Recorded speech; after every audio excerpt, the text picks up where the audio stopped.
Правосуден систем на ниво на западноевропските демократии. Ова е желбата на студентите од правниот факултет Јустинијан I.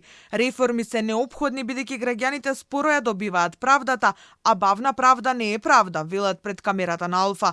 Корупцијата, неказнивоста и транспарентноста ги посочуваат како најголеми проблеми. Сметам дека состојбата не е задоволителна, сметам дека многу може да се подобри, дека владее корупција, неказнивост за коруптивни однесувања и сметам дека во секој случај граѓаните очекуваат многу повеќе од правосудниот систем отколку она што го добиваат во моментов. Петар Мицкоски, кој е на прв циклус студии, се согласува дека одолговлекувањето на судските постапки дополнително ја урива ниската доверба кај граѓаните. Според мене најголем проблем кој во моментов го имаат судовите е она развлекување на случаите, развлекување на самите постапки, со што за жал доаѓа до застарување на некои од најтешките кривични дела. Според мене тоа е главен проблем на кој во моментов треба да се работи. А кој е виновникот за застарување на кривичните дела, односно судските постапки?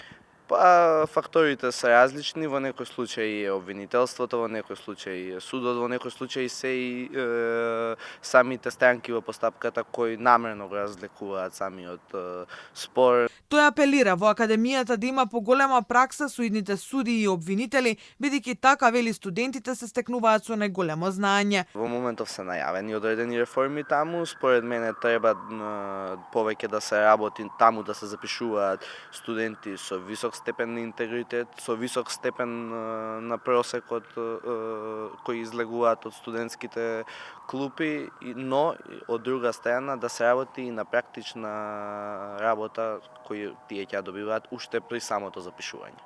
Љубовта кон општествените науки и жилбата за промена во македонскиот правосуден систем ја натерало Софија Даштевска да се запише и на втор циклус правни студии. Таа е на став дека новите генерации треба да придонесат во реформите кои се неопходни во судскиот систем. И сега да поминате од кај судовите има постојано гужви за се чека со часови за вадење на пример потврда за неосудуваност која што е секојдневно им е потребна за нешто на граѓаните, така да мислам дека треба да се почне од дигитализација, но во периодов гледам голем напредок од тој аспект, дека навистина Министерството за дигитална трансформација придонесува многу во тоа и се надам дека брзо ќе има промени во тој аспект.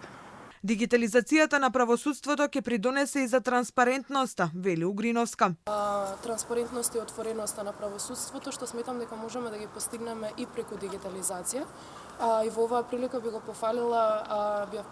пофалила имплементацијата на системот за тонско снимање на судења, односно ФМИДа, кој што сметам дека ќе донесе одредена доза на транспарентност. Идните правници, меѓу другото, се запишале на правниот факултет и за да придонесат во подобрувањето на состојбите во македонското правосудство.